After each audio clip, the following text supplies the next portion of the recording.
coming up on T-minus 1 minute. When we get to T-minus 40 seconds, we'll just listen in. Last time, as you recall, we did hold at 40 seconds, but it took a few seconds for the clock to recover, so we're going to watch that. And as we press to T0, we're going to watch and listen the second test flight of Starship.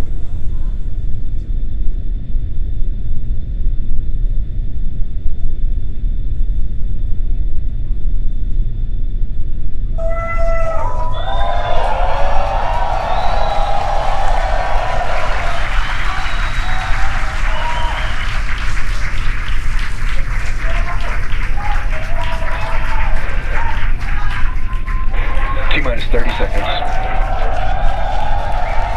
Back to rapid recycle.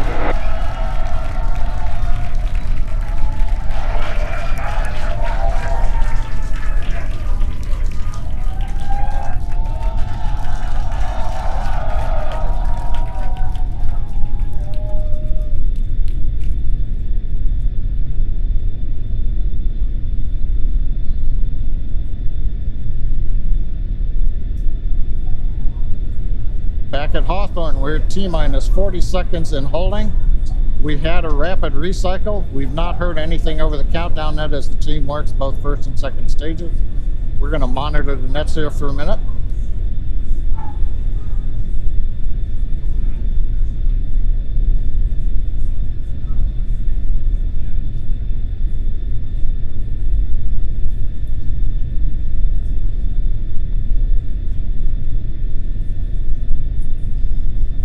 Got a little bit of an update. We're continuing to hold at T-minus 40 seconds. This is the normal hold point for Starship, as we talked earlier. Sounds like we're working just late pressurization on, I believe, the second stage. Team is working it. All the other systems are on hold right now at 40 seconds. We can hold here for about 15 minutes or so before we would run out of window for this morning. So right now they're working on filling pressure vessels, and ideally we'll be able to solve this and come back and release the clock at T-minus 40 seconds. We're going to continue to listen and monitor for another few minutes.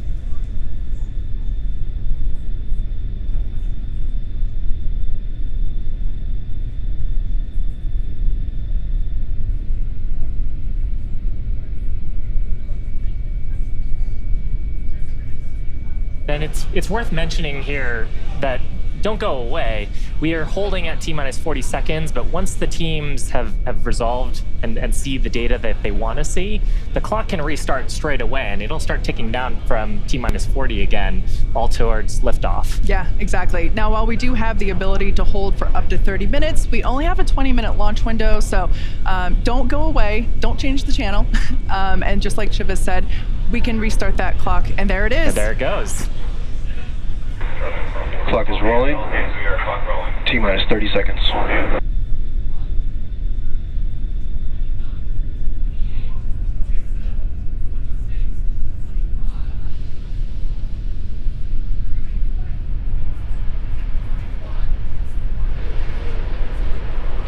T-minus 15. 10, 9, 8, 7, 6, 5, 4, 3, 2, 1.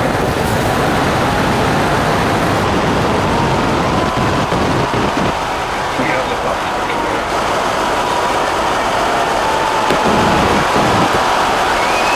Vehicle pushing down.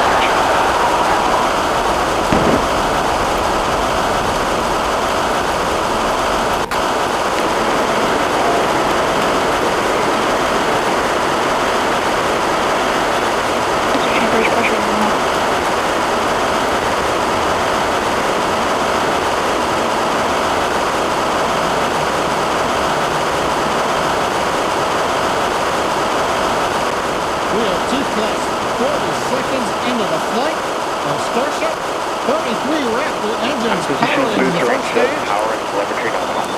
We've heard power and telemetry nominal call-out. We're heading downrange over the Gulf of Mexico.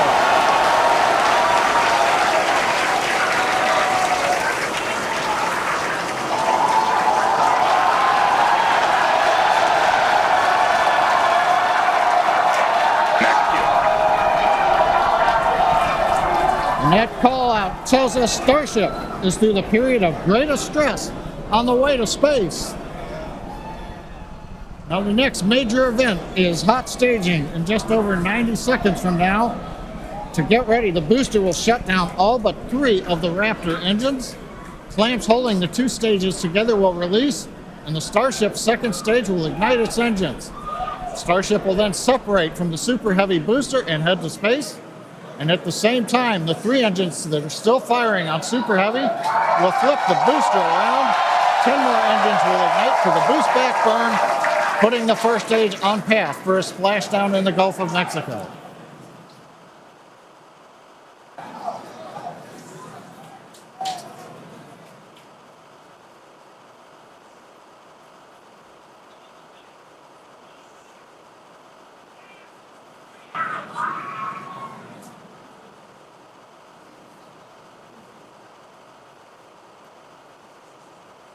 Engine power continues to look nominal on 33 Raptor engines.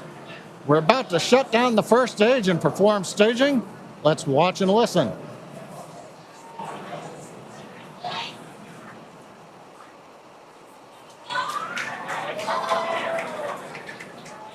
And acquisition of signal Houston and New Orleans. Booster engine cut off.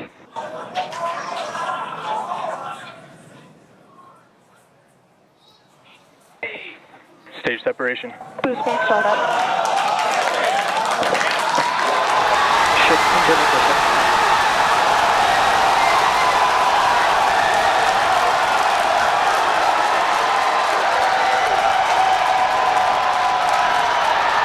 You're hearing the cheering. The first ever successful hot stage for SpaceX's Starship. Incredible views of our Super Heavy booster. And as you can see, the Super Heavy booster has just experienced a rapid, unscheduled disassembly. However, our ship is still underway with Ship all avionics, 6. power and telemetry nominal. And we just heard there, ship avionics, power and telemetry nominal. All 6 engines are lit, as you can see from the GUI there at the bottom right-hand side of your screen. Now, we did know that the that hot staging was going to be incredibly dynamic. We knew that there was a chance that the booster would not survive, but we're going to take that data and figure out how we can make the booster better for the next hot stage. Yeah, that hot staging put a lot of load on the top of the booster, and of course it flipped around there, a lot of dynamic stuff happening. But ship is still going strong. And it's doing great. Right now, the ship, the second stage, is on its way. Like we said, you can see all 6 of its engines are ignited. The next major milestone for the ship will be the shutdown of those engines, or SECO, second engine cutoff, which if you follow our Falcon 9 launches, familiar terminology there. So far, today has been incredibly successful, even with the RUD of the Super Heavy booster. This is amazing. Primary objective of the booster today, to get to hot staging, to get ship on its way to orbit. It did that admirably. Yeah, we definitely asked. Starship trajectory nominal. All right, great news there. That trajectory for ship is Acquisition of nominal. signal Cape Canaveral. Once again, Starship's second stage is firing those engines. And as you just heard, everything's looking good. Now, for the ship, we wanted it to survive hot staging, which, as you can see there by that little dot on your screen, it did. We also want to basically demonstrate that successful startup of those engines, demonstrating controlled ascent, which is what it's doing right now, and eventually orbital insertion. We are hoping to basically send this around the Earth. And if it makes it this far, splash down in the Pacific Ocean, a couple hundred miles north of Hawaii. Yeah, the bottom right corner of your screen, you can see essentially a user interface showing us which engines are lit. So the 3 center sea level Raptor engines on ship are gimbaling engines. The 3 outer engines in the triangle, the larger ones, are Raptor vacuum engines. All of them continuing to fire nominally, so they're at the pressures that we expect to try to get into our target trajectory today. Yeah. And we're not targeting orbit today. We're targeting almost orbit today. That's very intentional as part of the mission design. The goal is to get to a thrust profile similar to what we would need for orbit, but also And to get to the energy signal, levels Houston. that the ship would need to dissipate for re-entry. And so we're actually going in a suborbital trajectory today, but that trajectory will get us to the energy levels that we need at re-entry, where we can really stress that heat shield and get valuable data on re-entry. That being said, that's okay. It survived several seconds after hot staging, so we're going to take that data and improve the hot staging sequence and probably improve the hardware itself for the next flight.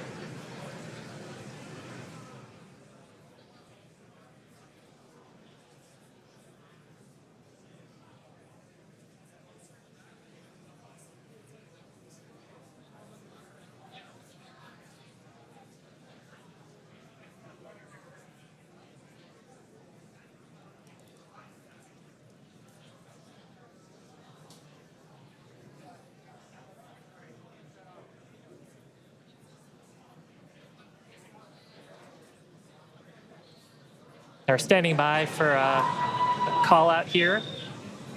Coming up on the projected time that ship would shut down its engines.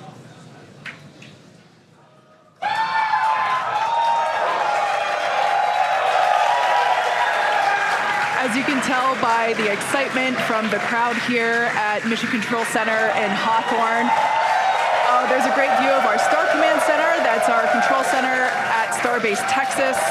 The crowd here, Mission Control Center behind us in Hawthorne. Everyone is super exciting. What a successful day this has been so far.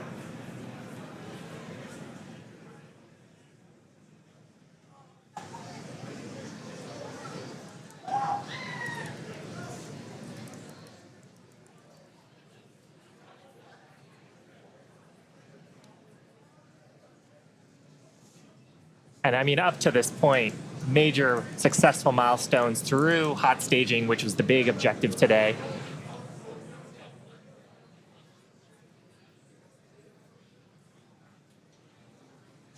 So we are going to head into the kOS phase, planned for the next about hour and 5 minutes. We'll be returning around the T+1 hour and 15-minute mark. And that's while we're waiting for Starship to continue on to its next step for re-entry. We're not totally sure what video we're going to get, and that video comes normally by overflying ground stations, but we don't have a ton along our flight path. So fingers crossed that we will get some via Starlink on this mission since we're testing that out.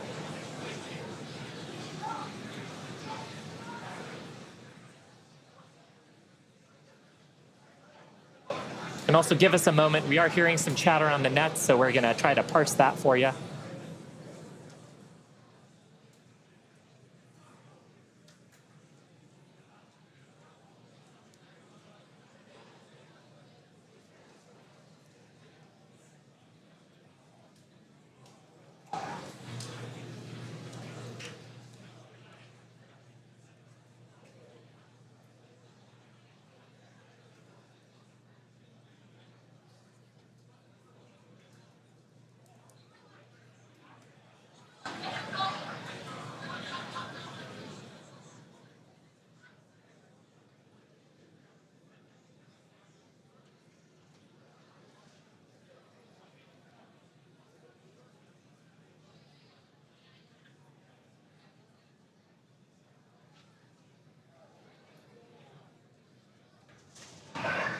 John Innsbrucker back here in Hawthorne at our webcast desk.